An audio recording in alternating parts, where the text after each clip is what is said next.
Esto es Penguin Podcast Colombia, un programa original de Penguin Random House Colombia. En nuestro episodio de hoy, Erotismo y Deseo con Dora Glotman y Juan David Giraldo. Bienvenidos a Penguin Podcast Colombia. Mi nombre es Juan David Giraldo y tengo el enorme placer de presentar un libro y una autora espectaculares. Ella es Dora Glotman. El libro se llama La mujer del canciller. Es un libro que va a levantar polvo mucho, porque es una novela erótica, pero también es una novela de reivindicación de la condición femenina, de enseñanza para los hombres, de cómo es la cosa con las mujeres, que lo tienen tan asumido desde el machismo y tan poco estudiado desde el punto de vista humano. Entonces, pues, te doy la bienvenida, Dora, a este podcast que espero que nos lo disfrutemos tanto como disfruté yo leyendo la novela. Gracias, pues cuando me invitaron a ser parte de este podcast de Penguin Podcast Colombia, Juan David, me preguntaron con quién quiere conversar. Y yo dije, tiene que ser con Juan David Giraldo, porque aunque muchos ya saben de su trabajo, pues lleva trabajando con Villegas Editores desde el año 2001. Ha editado tal vez de los libros más importantes de Villegas Editores, y la gente no conoce ese lado suyo como editor y también como historiador. Ha publicado 3 libros de palíndromos, empezó a trabajar en investigación gráfica e histórica en la agencia literaria de Carmen Balcells, la pronuncié bien, Sí. que era la de García Márquez, ¿no? La del boom. La del boom, o sea, usted viene de una historia larga como de lector, de editor, y para mí es un gusto enorme. Y además, pues ha tenido ese proyecto que adoro de gastronomía y literatura, donde se mezcla esto de libros y también gastronomía. Tuve el honor de hacer un reportaje sobre eso para Jet Set. Y además es mi amigo y mi vecino y mi cómplice y mi parche y mi confidente. O sea, de milagro no somos novios, ¿o no? Sí, no, pero todavía no podemos cantar Bueno, derrota. Upa, esto arranca bien.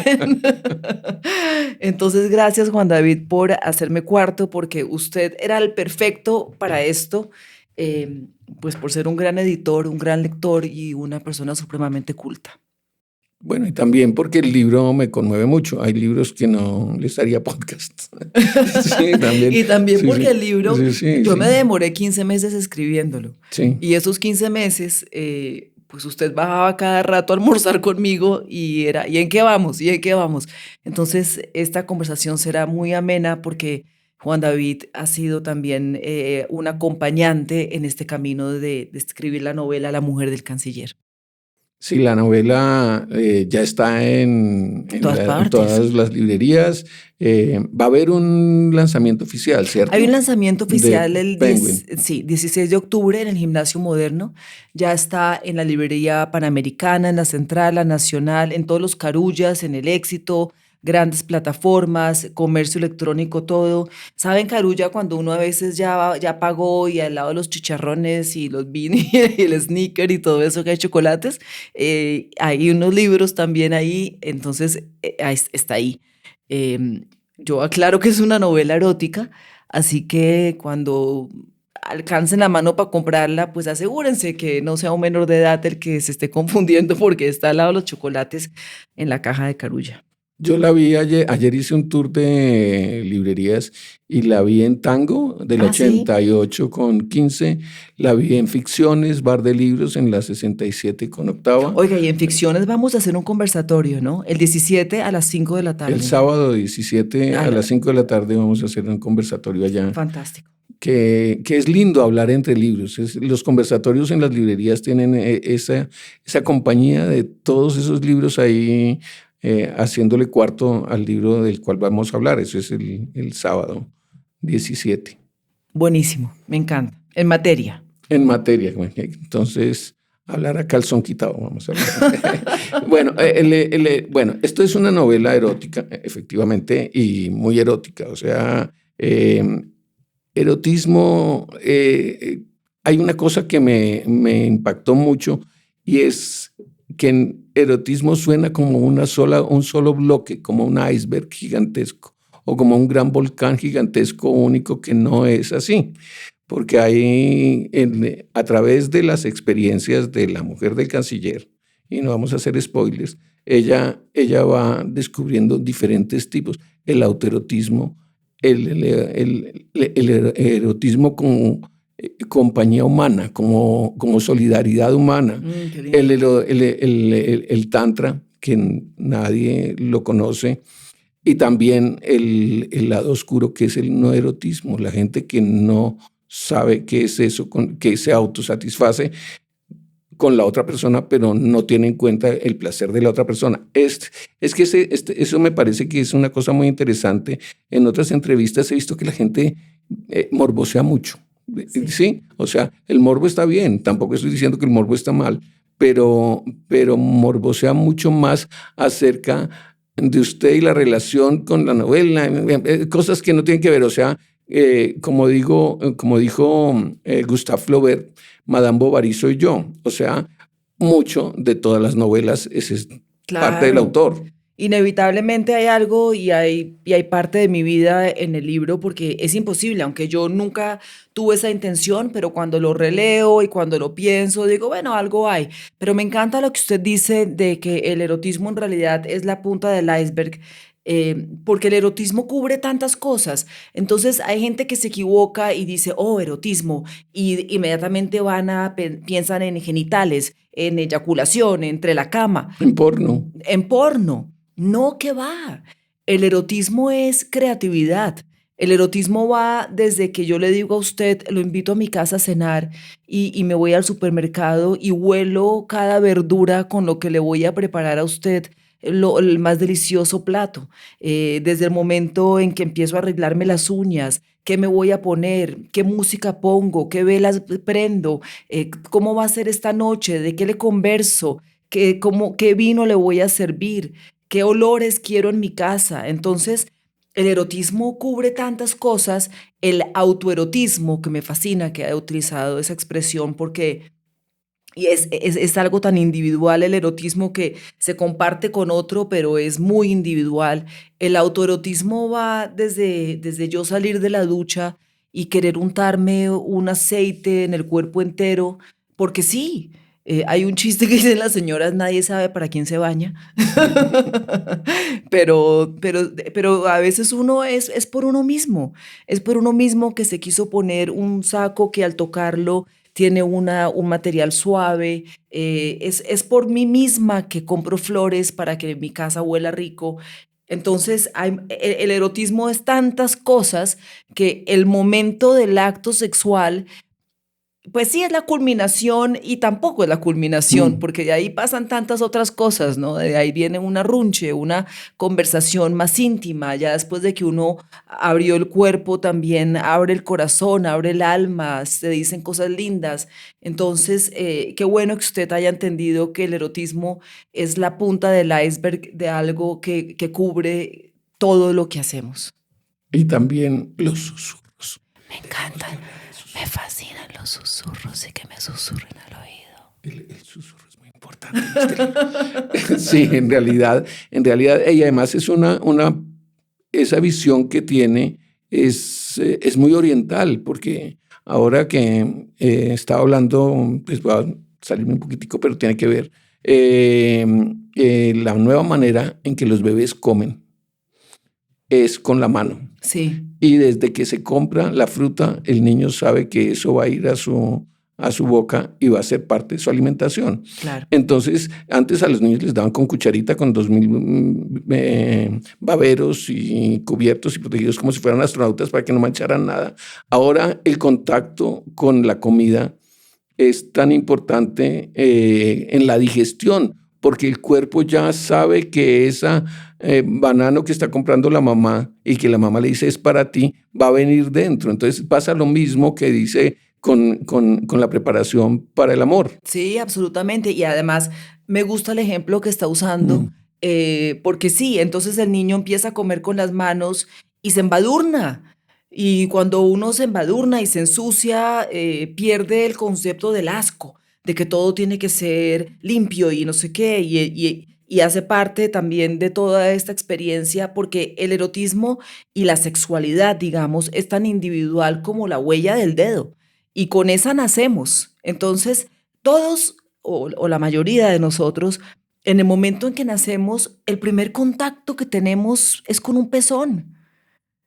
O sea, lo primero que tenemos es el seno de una mujer, es el olor de una mujer, es la piel de una mujer, es el pezón de una mujer, es lo que nos está alimentando. Entonces, de ahí nace ya toda una experiencia y me encanta lo que usted dice porque sí, el chiquito se toca la comida, se embadurna con la comida. Yo me acuerdo que la pediatra me decía, déjelas un rato sucias para que se acostumbren a que no todo tiene que ser tan pulcro.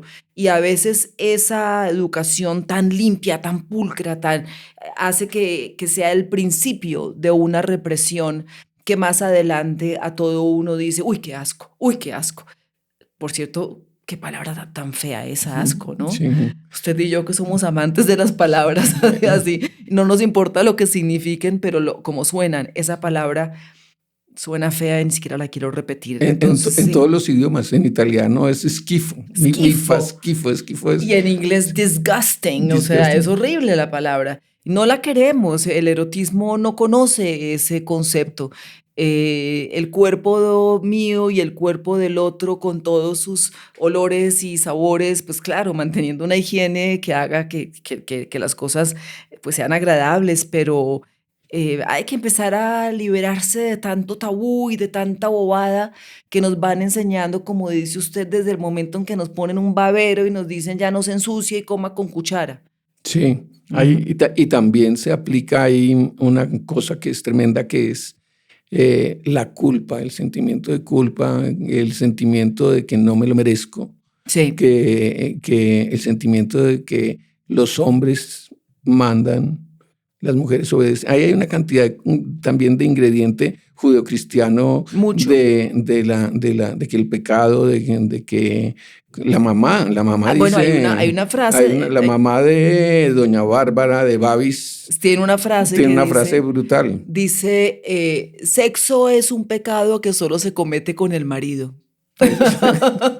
Ya después de eso uno queda mal. Sí, pero ya. entonces si quiere le cuento quién es Bárbara. Eso. Y le cuento quién es el canciller. Exacto. Para ir como poniéndonos en contexto. Bárbara Medina es una mujer de 53 años, es una mujer de la alta sociedad bogotana. Ella es muy bonita, por cierto, porque pues, es una mujer alta, delgada, de una piel como morena, porque los Medina son descendientes de los moros. Entonces estos son, claro, de mucha alcurnia y muchos apellidos elegantísimos, pero originales de los moros de España. Entonces ella tiene una piel muy mediterránea, unos ojos verdes, y es una mujer educada por una mamá católica fanática que se vuelve dueña de la verdad, dueña de Dios, que tiene la palabra pecado siempre en la punta de la lengua para todo. Y es una mujer, la mamá, también de la clase alta bogotana, que fue muy reprimida ella, porque yo lo que trato de mostrar en el libro es que lo que sucede con Bárbara y con el canciller es el resultado de una cultura que lleva muchos años en nuestro país, tal vez desde siempre o desde que llegaron los españoles por lo menos y decidieron convertirnos a su religión, en su religión, a católicos, cristianos, en fin, a un pueblo que era otra cosa, ¿no? A un pueblo de taparrabos y de repente nos dicen que eso está mal. Entonces, Bárbara, el papá es un abogado muy importante, también todos son elegantísimos, ¿no? Sí. Todos son elegantísimos y de unos estratos sociales que se la creen, porque esa es otra, ¿no? Los estratos sociales no existen, eso es un invento para ver cómo le cobran a uno los servicios y aquí no lo creímos y pensamos que unos somos mejores que otros y el libro pretende también, y ojalá lo lean, darse cuenta que hay una cosa de clasismo y de racismo que tenemos que también acabar con esa bobada. Pero bueno, eso también lo veo más difícil. Pero bueno, el punto es que Bárbara hasta se casa, a ella la educan en un colegio católico, a los 19 años se casa con este hombre costeño que se llama Andrés Palacios. Andrés Palacios viene de una familia de Barranquilla, originarios de Ciénaga, aunque yo nunca digo Ciénaga, pero se entiende que es de Ciénaga, un abuelo bananero que ha hecho mucho dinero y que ya viene con esa institución de la querida. El abuelo bananero tiene una querida que se llama Josefina y a su finca bananera con la que hacen sus millones le pone la finca Josefina, pero está casado con doña María Mercedes. O sea, y ya ahí empieza una cultura donde, inclusive hay una frase de la abuela de Andrés que dice, los hombres tienen unas necesidades físicas y son unas cochinadas que resuelven con otras mujerzuelas fuera de la casa. A las de la casa nos respetan porque somos las mujeres decentes. Entonces, Bárbara se casa con este hombre que le ha sido infiel siempre, porque Bárbara se casa virgen, no tiene ni idea qué hacer, su sexualidad antes de casarse es mínima. Es una mujer que nunca ha tenido un orgasmo en su vida, tiene 53 años y nunca ha tenido un orgasmo, lo cual sucede bastante, ¿sabe? Porque lo investigué. Y ella, después de una serie de eventos en los primeros capítulos, y si quiere le leo un pedacito, hay un momento en el que ella dice, oye, ya sus infidelidades no me duelen, pero se hace una pregunta muy trascendental, que es la que da pie a todo el libro, y es, ¿por qué él sí tuvo derecho a una vida sexual satisfactoria y yo no? Y eso es lo que da pie a que ella diga, pues voy a salir a buscar mi placer sexual y se somete y atraviesa toda clase de aventuras, algunas peligrosas, otras no, para ella encontrar su placer sexual y en ese camino descubre tantas otras libertades que van de la mano de uno ser dueño de su sexualidad. Pues hablando de sexualidad y de erotismo, pues la voz humana es un instrumento de erotismo impresionante. Es que por ahí entra el cuento. Por ahí entra el cuento. De hecho, el otro día leí algo de un etnólogo que decía, el pájaro macho tiene las plumas, no sé qué rollo, el león tiene la melena, el hombre tiene la lengua. Y la lengua creo que es el órgano que más músculos tiene y está más entrenado, y el lenguaje está diseñado en buena parte como arma de convencimiento, porque los hombres pues no tienen las plumas del quetzal. Entonces aprovechemos que Dora tiene la voz que tiene para que nos lea un pedazo y entonces vayamos entrando en calor. Le voy a leer entonces un pedacito de esa parte para ponerlos en contexto, porque voy a leer un pedacito nada más de uno de los primeros capítulos. Ellos vienen, el canciller, porque ya él es canciller, ¿no? O sea, el marido, cuando se casan a los 19 años, él viene de estudiar en Londres y se está preparando para una carrera política muy exitosa. Termina siendo 2 veces gobernador del Atlántico, senador, canciller, y es opcionado para ser presidente de la República, y por eso ella siempre ha sido como su acompañante, como ella, la mejor amiga, le dice, usted es el florero. ¿No? Y en inglés se llama un trophy wife, una esposa trofeo, pero pues no es de ninguna manera él un marido trofeo. Esta cena que les voy a leer sucede cuando llegan de una cena donde suceden un par de cosas. Ella llega muy molesta de la cena. Él se queda dormido porque además venía con unos tragos encima. Él se queda dormido y sucede esto. Antes de acostarse, Bárbara se preguntó, sentada sobre la cama, mirando a su esposo dormir, ¿qué había pasado todos estos años? Había derramado por él muchas más lágrimas de las que merecía. Su premio de consolación era vivir como una princesa en una burbuja y alejada de la cruel realidad que enfrentaba el resto del país. ¿Tal vez soy yo la patética?, se preguntó. La torturó por años imaginar a las amantes de su marido y lo que hacía con ellas, pero esa noche, ya sin dolor, sintió curiosidad por su doble vida, la que ella misma le había acolitado siempre con su silencio. El pacto no verbal al que habían llegado consistía en que las amantes de Andrés serían mujeres de otra clase social, con las que Bárbara nunca se encontraría. Esas eran las reglas del juego bajo las cuales ambos habían sido criados.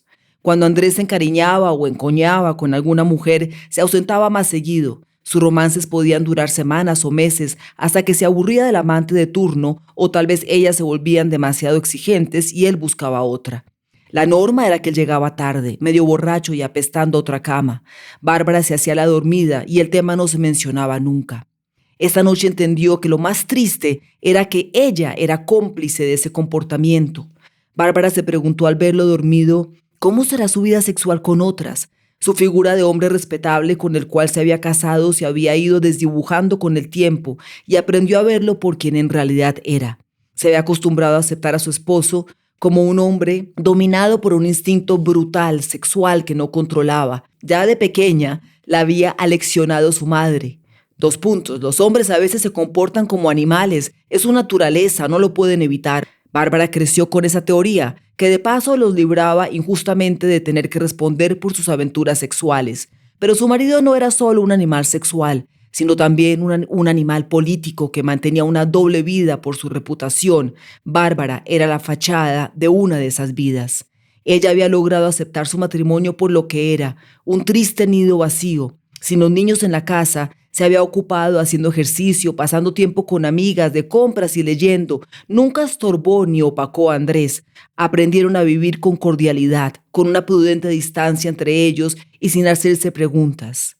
Pero esa noche se atrevió a preguntarse a sí misma, ¿por qué Andrés tiene derecho a una vida sexual y yo no?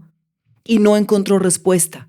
Esa fue la última vez que se fue a dormir como Babis, la niña buena, la reprimida, la obediente. No volvería a permitir que la obligaran a guardar silencio, ni que la humillaran, pero sobre todo buscaría conocer el placer que su marido le había negado. Amanecería y Andrés y Bárbara iniciarían caminos nuevos que los llevarían lejos. Esa noche era imposible adivinar si esos caminos se volverían a cruzar. Qué maravilla.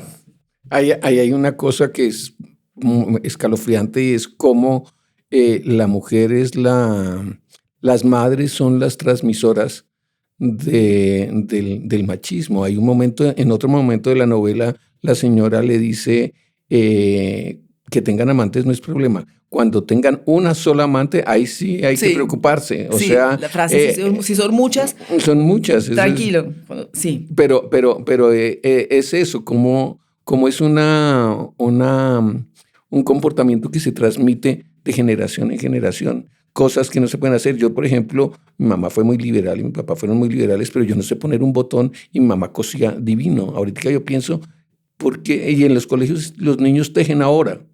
O sea, de cara al futuro tenemos que resquebrajar, como lo hace la novela, ese nudo compacto que es el machismo dentro del erotismo. Entonces, a lo mejor Andrés es buen polvo.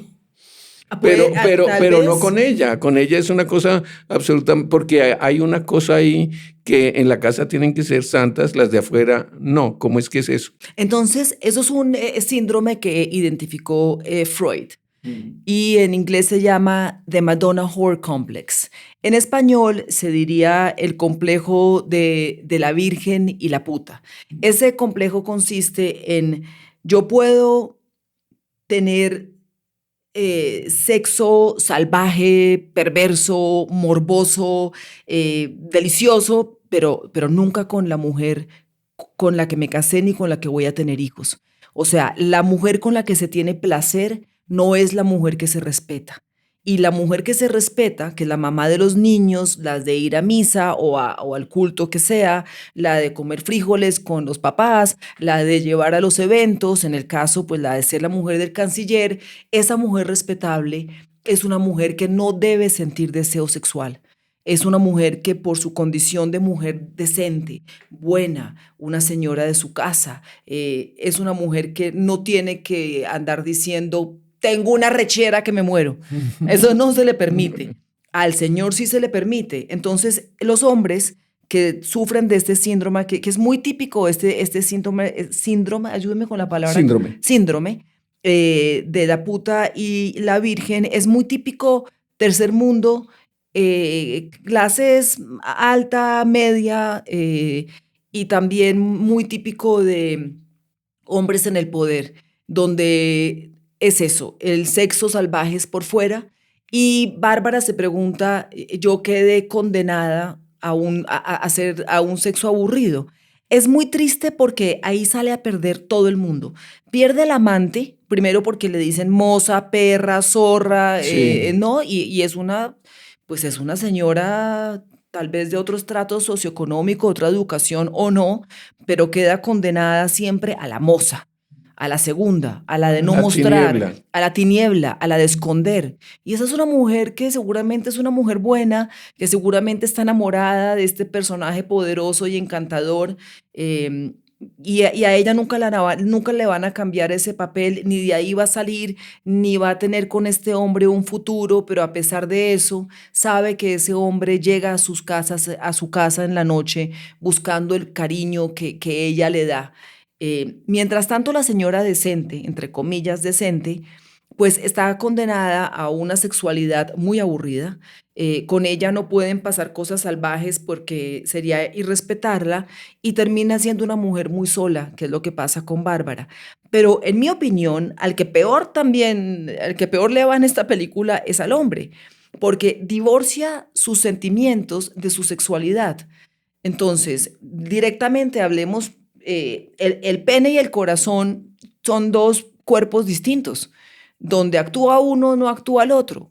Y ahí es lamentable porque se prohíbe a sí mismo una sexualidad que va mezclada con amor y con morbo y con delicia y con todas estas cosas, simplemente porque ese síndrome de Freud sigue estando vivo hoy en día. Las señoras decentes no están supuestas a sentir placer, ni siquiera con el marido, porque eso sería mostrarse como putas y no queremos que nos digan eso, no queremos que nos digan que somos la zorra, la no sé qué, cuando todas en el fondo a raticos sí queremos que nos traten así.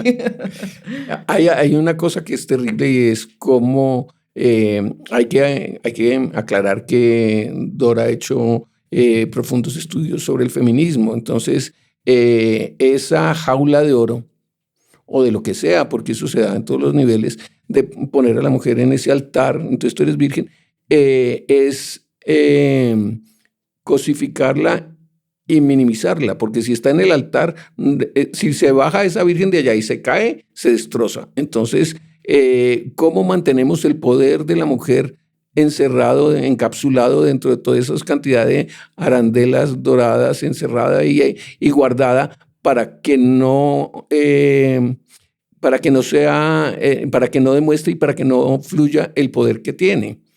Y también, pues oyéndola hablar del pobre Andrés, que pobre Andrés es millonario y va a ser presidente, Y es narcisista. pero es un pobre Andrés, o sea, eso es muy bonito, como la pobreza hay tantos tipos de pobreza, hay pobreza espiritual, hay pobreza física que es brutal, hay pobreza económica, pero esa pobreza del ánima, él no tiene compañera una. No. Entonces, eso es otro tipo de soledad, porque el ideal sería que la misma que le produce todos los placeres que puede ser sea su compañera, pero tampoco se lo puede permitir y él todo el tiempo le está diciendo cuando van al inicio del libro, solo vamos a hablar del inicio del libro, le dice, tú calladita, tú no hables de cosas, no petas la pata, o sea, ella no termina la universidad. No, porque ella alcanza a hacer un semestre de universidad cuando se casa con Andrés por decisión de sus padres, en realidad. O sea, aquí aparece un costeño millonario, brillante, encantador, un narcisista, pero médicamente clasificado como un narcisista. Me acompañó un psiquiatra, inclusive, en el recorrido de este libro. Entonces, ambos terminan siendo dos personas con mucha riqueza económica y material y una infinita pobreza emocional, espiritual, unos vacíos enormes. Entonces, sí, como dice usted, aquí hay un comentario importante sobre la pobreza también que viven los ricos y la riqueza emocional que a veces tienen los que creen que tienen que al estar económicamente mal, porque hay un personaje en la novela que es una persona supremamente pobre, pero dice, no, sabe que con una pelota jugando frente al mar la vida es deliciosa, entonces no todo tiene por qué ser así, pero, pero viene mucho de un contexto cultural en el que hemos sido criados, desafortunadamente muchos. Ahora, me preguntaba sobre mis estudios y gracias por hacerlo, porque yo estudié periodismo porque soy periodista hace 30 y pico de años. o fui periodista. Yo estudié periodismo, pero cuando estaba en la Universidad de Nueva York, paralelamente tomé unas clases que se llamaban Gender Studies, que son estudios de género. Y es ahí donde empiezo a estudiar. ¿Podría alguien pensar que son clases de feminismo? Y un poco que sí lo eran. Yo no soy feminista, creo que ser feminista es tan absurdo como ser machista. Simplemente no, somos diferentes los hombres y las mujeres y eso no hace que nadie sea mejor ni peor. Nos complementamos de una manera bellísima cuando nos entendemos. Y hay hombres feministas y mujeres machistas, entonces tampoco Hay es una... mujeres muy machistas. Y hombres que pueden estar en pro del... Bueno, y también aparece ahí el factor de género. El hijo, ella tiene un hijo que pertenece al LGBT. Sí, tiene un hijo homosexual. Entonces también esas fronteras, el machismo se extiende para un lado o se va para el otro lado, nadie sabe, digamos, las cosas de sexo y de género no son tan rígidas, las fronteras, no. Y ese es el placer. Claro, y no tienen por qué ser tan rígidas. Y que vivan las fantasías y que vivan los fetiches, mientras todo sea con respeto, o sea, nada con niños, nada a la fuerza, nada en contra de la voluntad, todos estos adultos conscientes de lo que están haciendo y ambos, dos o tres o cuantos sean, estén de acuerdo en lo que están haciendo. Para mí todo, mientras sea con respeto y no se esté abusando de niños ni haciendo nada a la fuerza, para mí es válido, pero... Me quiero devolver a algo interesante que usted estaba hablando cuando menciona a la Virgen, cuando menciona y esos estudios que afortunadamente tuve la oportunidad en Nueva York de tomar todas estas clases y llevo muchos años pensando en el tema de género. En este pequeño pedazo que le leí se da cuenta usted de lo machista que es Bárbara, porque Bárbara dice, es que yo he sido cómplice. Él llega borracho, oliendo a otra cama y yo me hago la dormida y en esto llevo 30 y pico de años. Yo soy cómplice de su infidelidad. Además de víctima, lo he permitido. No quiero ser irrespetuosa de ninguna manera con ningún credo, pero la imagen de la Virgen María, por ejemplo, hace que sea imposible para ninguna mujer aspirar a ser como la Virgen María, porque la Virgen María tiene un hijo sin pecado concebido. Ya ahí solamente en esa frase, ¿cuántas cosas no le estoy diciendo? Es virgen, hay pecado, tiene un hijo, nunca fue penetrada, pero tuvo un hijo. ¿Y cómo hacemos las demás para poder ser mujeres tan maravillosas como la Virgen María, pero tener hijos sin haber tenido sexo? Entonces, ahí ya estamos complicados. Ni hablar de María Magdalena, que fue una figura tan importante. Y yo no sé qué relación habrá tenido con Jesús porque no estábamos en esa época por ahí y no me voy a confiar en lo que se escribió sobre ellos 300 años más tarde. Entonces, vaya usted a saber, el poder de la sexualidad femenina ha generado temor desde siempre. Las brujas de Salem, las brujas que quemaban a las mujeres, nos han silenciado de tantas maneras y sobre todo en lo sexual, porque yo creo que las mujeres tenemos un poder sexual maravilloso que a los hombres lamentablemente los asusta.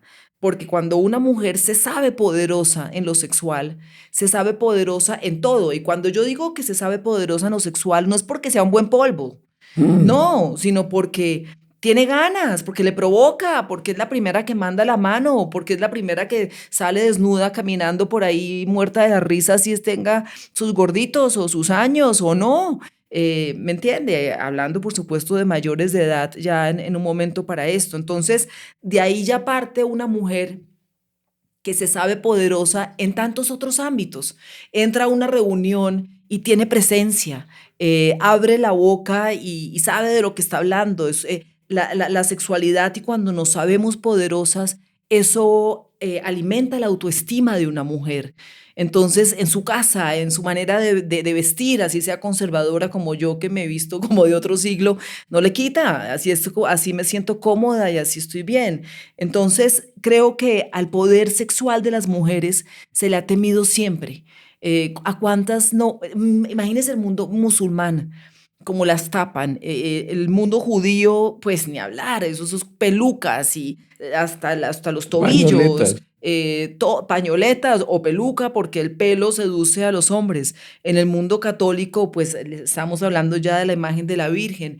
En casi todas las culturas del mundo occidental, la sexualidad femenina ha producido pánico, porque una mujer poderosa y con una sexualidad viva genera un poquitico de miedo y desafortunadamente eso es lo que nos ha mantenido calladas por tanto tiempo. A mí, pues es una anécdota personal, pero me toca un poco en eso. Cuando yo era pequeño, en mi casa nadie jugaba golf. Golf no existía, pero a mi casa llegaba siempre una revista de golf de Estados Unidos. Y eran los golfistas más elegantes y los clubes de golf más elegantes de Estados Unidos. Y ni siquiera cuando salen las señoras, ni siquiera le ponían, no ponían Isabel de González, sino Mrs. James Smith. Le quitaban el nombre. O sea, ni siquiera el nombre de la mujer aparecía. Era la señora de Pepito Pérez. Sí. Eso, y entonces, ese tal vez fue mi primer shock. Dije, ¿cómo le borran a la señora? Pues uno chiquito mirando y sin saber de golf, pues están los señores en el campo muy elegantes con sus sombreros y sus cosas, pero las señoras tienen el nombre del marido. Bueno, por eso es que el libro, y me encanta que haga esa reflexión, porque el libro se llama La mujer del canciller. No, uno no es la mujer de nadie. No. Yo no soy la mujer de mi marido, yo no soy la mujer de nadie. Y Bárbara no es la mujer de nadie. Y a uno no lo presenta, mira, te presento al hombre de Lucía. No. Eso nunca existe. No, entonces yo le di muchas vueltas y dije, le voy a poner al libro La mujer del canciller, justamente porque esa es la primera crítica que quiero hacer. Uno no es la mujer de nadie. En el momento que a Bárbara la casan a los 19 años, porque tampoco le preguntaron mucho, y vuelvo y le digo, Andrés es narcisista. Entonces, claro, es encantador. Es encantador Y costeño. Y costeño, y entonces, y brillante, y millonario, y poderoso, y elegante, y buen mozo. Entonces, claro, esta niña de 19 años, pues llega hasta a la casa de este personaje. El papá se pilla que ese señor va a ser importante, y en efecto lo es, y la casan con él, pero a partir de ese momento ella se convierte en la mujer del canciller, y le tarda 35 años de matrimonio en darse cuenta, no es que no, yo no soy la mujer de nadie. Yo soy Dora, y ella es Bárbara, y usted es Juan David, y usted no es marido de nadie, ni uno tiene su compañero, su pareja, pero no es mujer de nadie, y ella eventualmente hay un punto en el libro donde alguien le dice, es que yo no estoy buscando la mujer de fulanito, estoy buscando a Bárbara Medina. Me gustaría que leyera otro pedazo, porque es que oírla leer es importante para que se vayan calentando el oído de lo que van a leer y de la novela que van a tener en sus manos y van a disfrutar. Les doy contexto de lo que voy a leer. Bárbara, en su búsqueda sexual, cuando toma esta decisión de yo también quiero tener una vida sexual satisfactoria, Bárbara en ese momento se expone a varias aventuras para lograrlo. Una de ellas, que va a ser muy controversial, pero una de ellas es que la mujer del canciller contrata a un trabajador sexual. Usted no sabe, me demoré 17 capítulos en llegar a eso, porque además me tuvo que asesorar la gente me asesoró mucha gente en esta novela. Eso es interesante, los asesores. Sí, hice por lo menos 20 entrevistas. Entre esas entrevisté a el jefe de seguridad de un presidente, que no voy a decir el nombre del presidente, para preguntarle, oiga, ¿uno cómo hace para tener un amante si uno es presidente y con esa mano de escolta y tal? Entonces, Bárbara... Hubo asesor de contenido, asesor literario, bueno, asesor tal vez lo más importante hay que rescatar que tuve una profesora de literatura, Evangelina Carulla, quien fue mi profesora y me acompañó durante toda la novela. Fue la persona que me asesoró. Evangelina Carulla es escritora, ha escrito 3 libros, Trío, El Nadador, y una última que se llama... Bueno, no la ha publicado, entonces todavía no la vamos a... No, la va a publicar. La va a publicar. Entonces me asesoraron psiquiatras, sexólogos, hablé con muchas mujeres, hablé con mujeres de la clase alta, costeña, bogotana, en fin. Y hablé, bueno, y Bárbara busca la manera de escaparse de sus guardaespaldas, porque tiene mucha escolta la mujer del canciller, para poder encontrarse con un trabajador sexual. Entonces, y la manera como lo busca, la manera como lo llama, la manera como lo encuentra, es muy divertido todo el proceso, porque, pues claro, esta señora, ya le conté cómo la criaron, imagínese llegar a donde llega. Entonces le voy a leer la escena del primer encuentro entre ellos. Vuelvo y les digo, el erotismo empieza desde que uno se levanta por la mañana con un deseo, pero voy a ir de una a la parte donde la cosa se concreta, por decirlo así. Ella alquila una habitación en un hotel en la Candelaria donde no piden cédulas y pagan efectivo y se le escapa a los escoltas. Bueno, en fin, hay que leerlo. Y nadie se llama como se llama. No, ella dice que se llama Soledad. Da un nombre falso, Soledad. Paga en efectivo y murmuró, estoy esperando a un amigo para que lo dejen pasar. Bueno, el agua caliente, voy a arrancar un poquitico antes. El agua caliente logró apaciguar un poco sus nervios, porque ella se mete a bañar antes de que llegue este personaje, estando ya en el hotel. Se puso su viejo camisón negro que le había regalado el canciller en París. Al salir del baño se metió entre la cama a tratar de leer el periódico del domingo que había guardado en el maletín. No alcanzó a leer los titulares de la primera página cuando tocaron a la puerta. Por unos segundos quedó petrificada, inmóvil, invocó a Dios como si estuviera por lanzarse desde un paracaídas al vacío y no supiera si saldría con vida. Abrió la puerta y se encontró frente a un hombre cuya cohibida sonrisa le inspiró confianza de inmediato. Comprobó que sus ojos oscuros eran los de una persona que parecía buena, inofensiva. Su piel era como la imaginó, parecida a la canela, y su pelo afro, muy corto, le daba un aspecto casi infantil. Era unos centímetros más alto que ella, acuerpado, vestía jeans y camiseta y una chaqueta negra con una imitación de un logo de marca. «Pasa», le dijo Bárbara, y él entró y se detuvo entre la cama y el sofá y se quedó paralizado en medio de la habitación. Estaba tan tenso como había estado ella unos segundos antes o tal vez más. «¿Cómo estás?», le preguntó ella, mientras en su cabeza estimaba que esa era la escena más absurda que había vivido jamás. «Estoy nervioso, si quiere que le diga la verdad», dijo Julián, y se esforzó por esbozar una sonrisa. «Yo no sé si la señora Esperanza le explicó que yo soy nuevo». Bárbara notó su acento costeño y le recordó las olas del mar.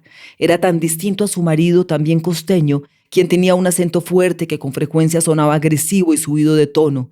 «Estamos igual, nerviosos y nuevos», contestó ella, y con una tierna sonrisa le dijo: «Siéntate en el sofá y conversamos. ¿Te parece? ¿Quieres un poco de ginebra? ¿Te cambio la música? ¿Qué te gusta escuchar?» «A mí me gusta el reggaetón, pero si quiere deje ese tango que tiene puesto, que está bonito». Bárbara contuvo las ganas de reír. La música clásica que escuchaba se distanciaba del tango por varios siglos, pero el comentario de Julián lo acercó a ella. Su ignorancia la relajó. «Así soy yo de ignorante en tantos otros temas», pensó Bárbara. «¿Y si pongo boleros?», quiso saber al tiempo que servía ginebra para ambos en vasos que había encontrado en la habitación. Hubiese preferido beberla con hielo y tónica, no pura como aguardiente, pero era tarde ya para esos reparos. «Me gustan los boleros, me acuerdan de mi mamá». Esta vez Bárbara no contuvo la risa, soltó una coqueta carcajada. «Pues claro, es que debo tener la edad de tu mamá». «Perdóneme, no la quise ofender, ni siquiera sé qué edad tiene mi mamá. Mi abuela no sabe escribir y no supo anotar el año». «No me ofendes, soy mucho mayor que tú». Bueno, me voy a adelantar un poquito para entrar como en detalle, ¿vale? ¿Le parece? Por favor. Entonces Bárbara se metió entre la cama mientras Julián se bañaba. Trató de leer el periódico, pero le fue imposible concentrarse. Solo podía pensar en la escena que vendría una vez que el joven terminara en el baño. Julián salió con la toalla amarrada a la cintura y Bárbara exhaló aliviada. No estaba lista para su desnudez y le pareció caballeroso que no la expusiera a ella tan pronto. En un acto de valentía lo invitó a la cama al lado suyo y se acostaron de costado, mirándose a los ojos de frente. Por su olor, ella supo que se había lavado hasta los dientes. El rechazo que pudo haber sentido Bárbara por la profesión de Julián o el color de su piel nunca existió. Todo lo contrario, deseó tocarlo y le preguntó: «¿Quieres saber por qué una mujer como yo busca compañía como la tuya? No me tiene que contar nada, yo solo quiero que sepa, señora, que está segura conmigo». Te busqué porque me siento sola, dijo ella mientras se volteaba. Al quedar de espaldas, Julián le pasó el brazo por la cintura y ella presionó aún más su cuerpo contra el de él, que reaccionó con una erección. Bárbara percibió una primera señal de deseo al sentir su sexo contra ella, imaginar a qué sabrían sus labios y querer besarlos. Si bien su única referencia de una relación así era la de la película de Emma Thompson, Buena Suerte, Leo Grande, y la de Pretty Woman, en las que era claro que cuando se paga por sexo no hay besos en la boca, ella no dejó de desearlo. Julián pareció leerle el pensamiento. ¿La puedo besar? Bésame, contestó. El primer beso fue en la nuca y Bárbara jamás había sentido un placer igual. Como si la estuviera probando 1 centímetro a la vez, Julián repasó con su lengua su cuello, sus orejas, besó sus hombros y acarició su espalda. Se apretó más contra su cuerpo para que ella sintiera la firmeza de su pene excitado, que comprobaba que la deseaba tanto como ella a él.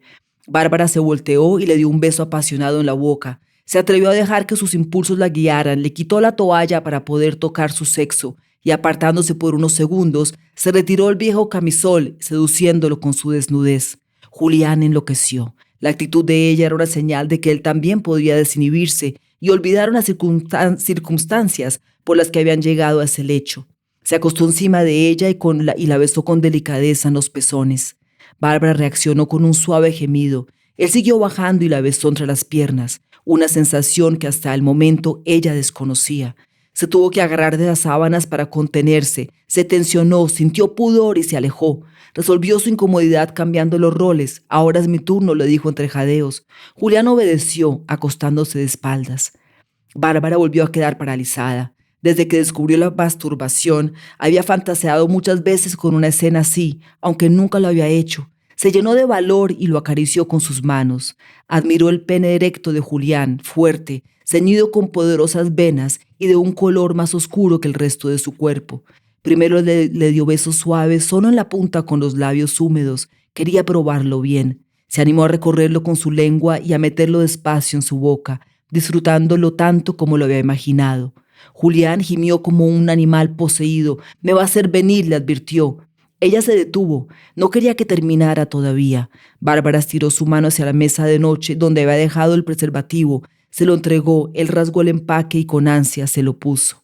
Bárbara vio en su rostro la expresión de una bestia incontrolable. Julián la penetró primero lento y después con más rapidez y fuerza. Bárbara se sintió embriagada por un placer desconocido. Su goce desembocó en el primer orgasmo de su vida con un hombre. Lo sintió nacer en su sexo y después extenderse por su cuerpo entero, empapándolo con olas de sensualidad que la llevaron a un éxtasis que la hizo estremecerse entera. Desde lo más profundo de su ser, escapó un suspiro que liberó su garganta. Acababa de descubrir un universo nuevo, el sexo con placer. ¡Qué maravilla! Esto, bueno, ya les está dando imagen de les lo dio que... calor, le dio calor, le dio calor. La temperatura del libro, esto ya les está dando la temperatura del libro. Pero hay una cosa que es muy bonita, que es la relación. Hay solo un personaje que aparece con el nombre, que es el profesor de Tantra. Hay dos personajes que son reales, que es el profesor de Tantra, sí. aunque se mezcla con ficción, que sí. es Mario, y Herminda. Herminda, claro. Que es mi niñera. Minda. Minda. Yo no la había... Yo sí claro, dije, mire, esta es basada... Me suena, es Minda. Pero es el nombre. Es que Minda se llama Herminda. Eso no sabía, yo la conocía como Minda. Son los únicos dos personajes que sí existen. El resto es pura ficción y que nadie se desgaste pensando quién es el canciller ni quién es quién. Sí. Todo es ficción y todo tiene una mezcla de muchos diferentes personajes. Pero este personaje, el trabajador sexual, es una ternura, no me digan que no. Sí, y eso es muy importante porque y ahí hay un elemento de machismo que siempre ocurre, y es que si es una mujer la que contrata a un trabajador sexual, eso es gravísimo y eso es un problema terrible. Y un secreto. Sí, y es un secreto y una vaina terrible. De hecho, yo le he propuesto a una amiga que trabajaba conmigo en la editorial, le dije, llevas 20 años, 15 años separada de tu marido y no has tenido nunca, contrata a alguien. Eso es un servicio como quien va a la peluquería. Pues como son dos adultos. son dos adultos, esto es otra cosa. Pero si es un hombre el que contrata a una trabajadora sexual, es una picardía tolerada y permitida y aplaudida. La gente se escandaliza, los señores se horrorizan de que la señora de 52 años llegue por primera vez a un orgasmo a los 52. Pues yo entrevisté a varios trabajadores sexuales para poder hacer estos textos. Y la única manera de encontrarlos fue llamando a mis amigos que contratan trabajadoras sexuales para decirles que le preguntaran a su madame si tal vez conocían de un hombre que prestara el servicio. Sí, y eso sigue siendo un tabú y una cosa complicada. Entonces Bárbara toma esa decisión, pero en esa escena, más adelante, después de todas estas cosas sexuales que pasan fantásticas, empiezan a conversar. Es la primera vez que Bárbara tiene una conversación con alguien de un nivel socioeconómico. Este es un muchacho del Pacífico. Este es un muchacho de una familia de pescadores. Vino a Bogotá a ganarse una platica y trabaja en una discoteca en el centro de Bogotá ganándose 80,000 pesos en las noches que le va bien, digamos un viernes. Pero pues con Bárbara seguramente gana mucho más. Y es un muchacho... Pues la abuela no sabía escribir, la mamá tampoco sabe leer ni escribir, él a duras penas y empieza Barba a encontrarse con otra Colombia y a conocer otra Colombia a través de los ojos de este muchacho mucho menor que ella, Julián, y es ahí donde hay un encuentro de clases sociales muy hermoso, donde ambos se están descubriendo el uno al otro con mucha inocencia y con mucho respeto. Y eso hace que Bárbara también se transforme como mujer. Bueno, pues estamos en pleno calor y ya nos toca, el hotel es por horas. El hotel es por horas. El hotel se paga por horas. Pero sabe que con esta entrevista me acuerda, porque tomé muchas clases de literatura antes de escribir esta novela y uno de los profesores decía, una buena novela es aquella que termina y uno quiere una parte 2. Entonces yo creo que este podcast aplica. Un buen podcast debe ser cuando uno termina y que nos quedó faltando, Juan David, un par de cositas, ¿no? Hay una virtud que tiene que, antes de empezar a hablar, una virtud que tiene el libro que yo me lo acabo de terminar de leer, también lo tengo fresquito, tengo caliente, es que los capítulos se eslabonan muy bien. Así como la novela termina en punta, como debe terminar, sí. Derechita, erecta, termina la novela, los capítulos también se entrelazan entre ellos de una manera muy 1001 noches. Eso me gustó mucho, que hay una seducción literaria dentro de ello. Entonces, pues hay que invitar a la gente a que adquiera el libro porque pues se están perdiendo de algo importante. Y es cortico, además, son 232 páginas. Yo digo que es libro de piscina, o sea, uno se lo lee facilito. Es fácil de leer y ligero y simpático, a pesar de que tiene reflexiones que invitan a pensar. Y también una cosa, que como dicen las señoras que nadie sabe para qué se baña, nadie sabe para quién escribe. O sea, esto es la plutocracia que se llamaba la alta sociedad, pero esto ayuda a todo tipo de personas, porque esto es en realidad un asunto que toca a todo tipo de pieles. Sí, eso es importante. Hay una amiga que me dice, oiga, hay 2 capítulos que creo que me sirven de manual. Exactamente. Bueno, pues entonces lo pueden encontrar en Buscalibre, que es en las páginas web, pueden encontrarla en Buscalibre, en la página de Penguin Colombia.